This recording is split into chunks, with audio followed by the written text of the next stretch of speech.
Warren Buffett gives this story where he goes into a school and he tells people, what would you do if when you were 16, you got one car?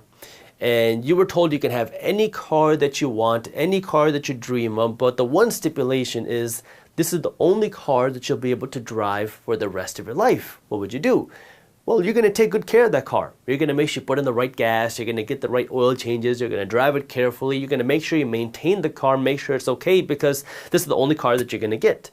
But that's how it works for us with our bodies and our minds. We only get one body, one mind, one health. So you want to make sure you're taking care of that. And this is so important and one of those things that easily gets overlooked, especially when you're an entrepreneur, because I can tell you from personal experience, when you're so on that grind of trying to build something, you can easily ignore this part of life. You don't sleep enough, you're not eating the good foods, but what you want to do, especially as you become more and more successful, is really remember the importance of your health. Obviously, doing the right exercise, get a gym membership, maybe get a trainer, get a nutritionist, get somebody to help you, making sure that you're putting the right foods in your body, because a lot of times we're told this is what's right to eat from our school system or whatever. But most of the times, all that stuff that you're told is crap. But there's a lot of bad food out there. And at the very least, get out the processed food, get out the sugary foods, get out all that crap and start eating real foods, actual foods, and invest in your mental health as well. Maybe that means start reading books on mental health. Even if you feel like you're happy, even if you feel like you're fine, start reading books about the basics of how to live in a happy life, how to live in a happy relationship, how to live a fulfilled life, how to find your purpose. Read books about self-development, because then maybe you'll realize, oh, I can improve on this or that.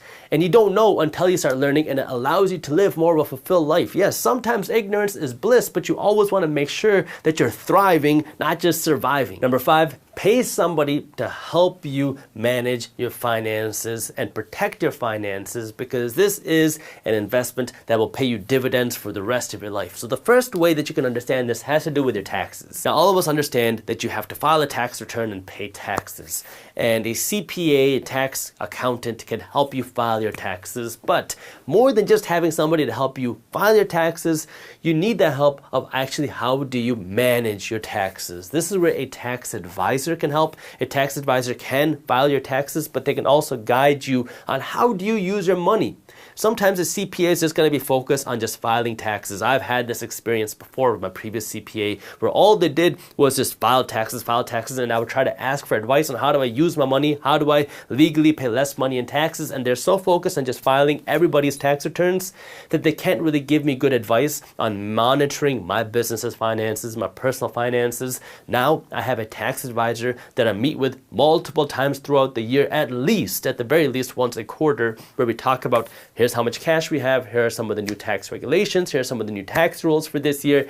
These are things that you can do with your money to help you spend your money and potentially pay less money in taxes. Now, this doesn't mean you should spend all of your money so you don't pay money in taxes. This means knowing the different strategies out there, that way you can legally pay less money in taxes. So this is having a good tax advisor, not just somebody who's going to file your taxes. And then on the other hand, this has to do with now protecting your finances with something like an estate planning attorney. Now, I am a licensed attorney, however, I'm not your attorney. But one of the things that you realize is most people are so focused on making that money that they never think about how do you protect your money. What happens if you were to die unexpectedly? Where would your money go?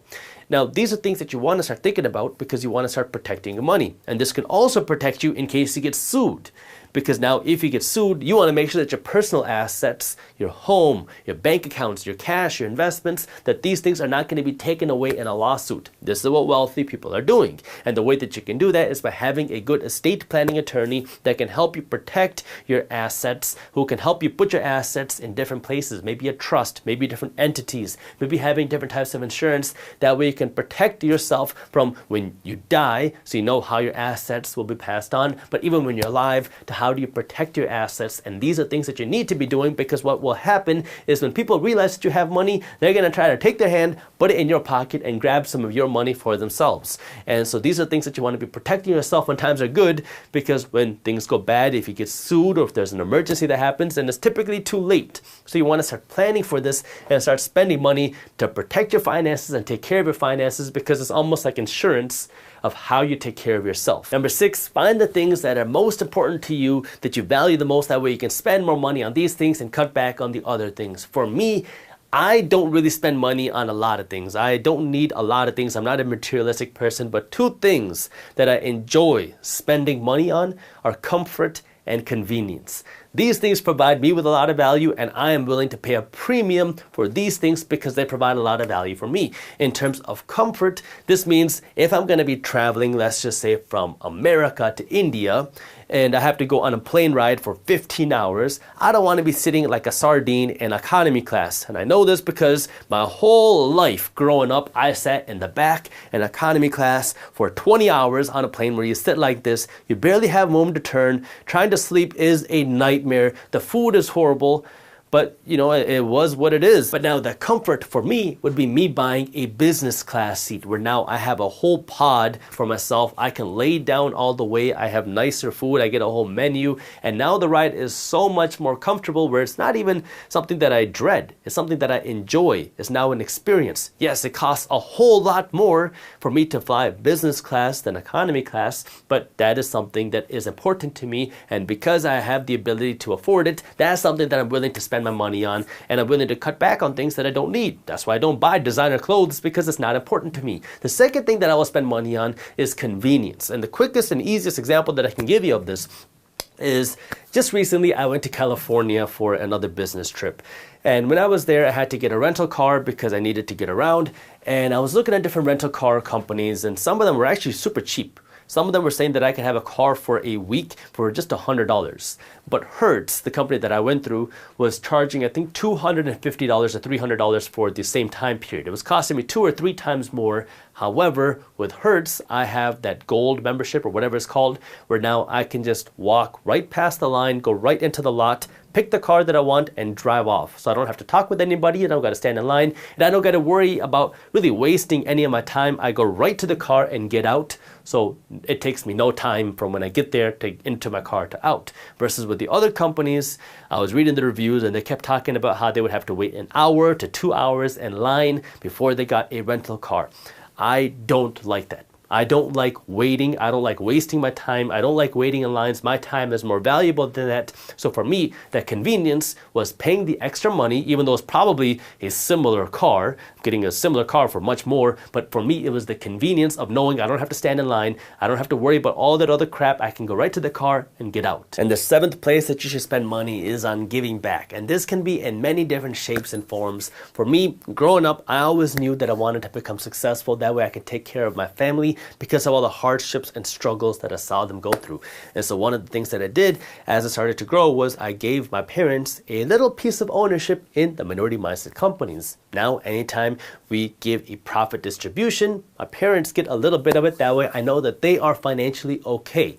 Second is giving back to the communities, organizations, people that you want to take care of. I like taking care of my family. For me, this can be a lot of different things. Back when I was in Detroit, I was living in the city of Detroit, I used to keep a stack of $5 or $7 coupons or gift cards for small different restaurants and eateries near me. That way, anytime I saw a homeless person who was asking for money, instead of giving them cash, because many times that cash was used to purchase drugs in some instances, I would give them a gift card. That way now they can actually eat. So that was one of the things that I used to do. And then when we hit 1 million subscribers here on YouTube, we did a big giving spree. One of the things that we did is I took our team and we went to a teacher store and we went and bought a whole bunch of inventory from the actual store. That way we could support the local business owners. And then we took this stuff that we bought from the store, we gave it to a local Detroit school. That way now they have more supplies. And then I went to the Detroit school. I asked the principal how many teachers do they have there. I gave each teacher a $500 check. That way they have more cash to help support their students. And then I also looked at some of the other organizations that are very close to me that are helping to support people that I gave a big check to. So there's many different things that you can do. And if you do not have the financial means to give, that's okay. You can also give with your time. You can give with your resources if you have a skill or a talent. There are many different ways to give. But it's just something that you can do that as you grow, you want to remember that sometimes giving people the helping hand can go a long way. Thank you for watching. If you enjoyed the shorter clip from my longer videos, here's another clip that I think you'll love. And if you're interested in learning more about how to invest your money in the stock market, our team put together an amazing guide that will walk you through how to invest your money in the stock market, what the stock market is, different stock market strategies, and how to build wealth in the stock market. This guide is completely free when you sign up for our daily newsletter. So if you want to read this guide, all you got to do is click that button right over there. Thank you for watching, and as always, keep hustling.